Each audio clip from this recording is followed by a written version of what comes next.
परिचय। हम आपके लिए लेकर आए हैं एक मोटिवेशनल स्टोरी जो हमें ये बताती है कि मनुष्य की मेहनत समर्पण की ओर जाने का मार्ग कैसे खोलती है। इस कहानी में हम देखेंगे कि कैसे एक राजा अपनी प्रजा में से मेहनती लोगों को पहचानता है और उन्हें इसी हिसाब से फल देता है।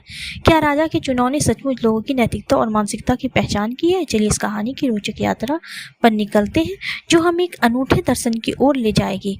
मुख्य कहानी। एक बार की बात है, एक राजा ने अपनी प्रजा के बारे में सोचा कि मेरी प्रजा कैसी है, इसमें कौन से लोग आलस से भरे हुए हैं और कौन से मेहनती है। तो राजा ने अपनी कुछ मंदिरों के साथ एक बड़ा सा पत्थर ले जाकर एक सड़क पर रख दिया और उसने सोचा कि जो इस पत्थर को हटाएगा वह मेहनती व्यक्ति कहलाएगा।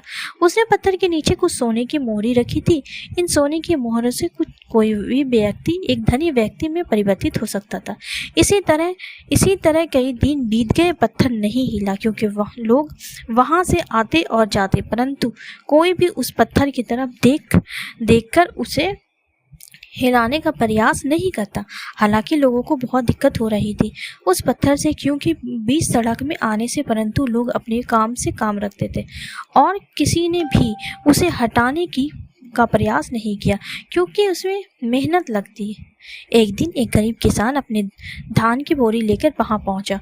उसने देखा कि सड़क पर पत्थर पड़ा हुआ। उसके मन में ख्याल आया कि अगर उस पत्थर को हटा दिया जाए तो लोगों को आने जाने में कोई परेशानी नहीं होगी। किसान ने अपनी मेहनती हाथों से पत्थर को हटाने का प्रयास किया। जैसे ही उस पत्थर को हिलाने शुरू किया, बड़ी ही मुशक्कत के बाद पत्थर हिला और उसके नीचे से कुछ सोने की मोहरी निकली। सोने की मोहरी को देखकर किसान आश्चर्यचकित हो गया और वहां बहुत ज़्यादा खुश हो गया।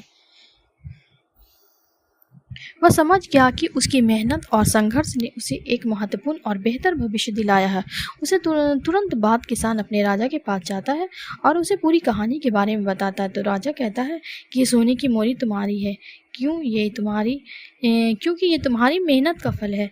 तुमने दिखाया कि आलसता के बजाय मेहनत करने से हमें बेहतर अवसर मिलते हैं। निष्कर्ष।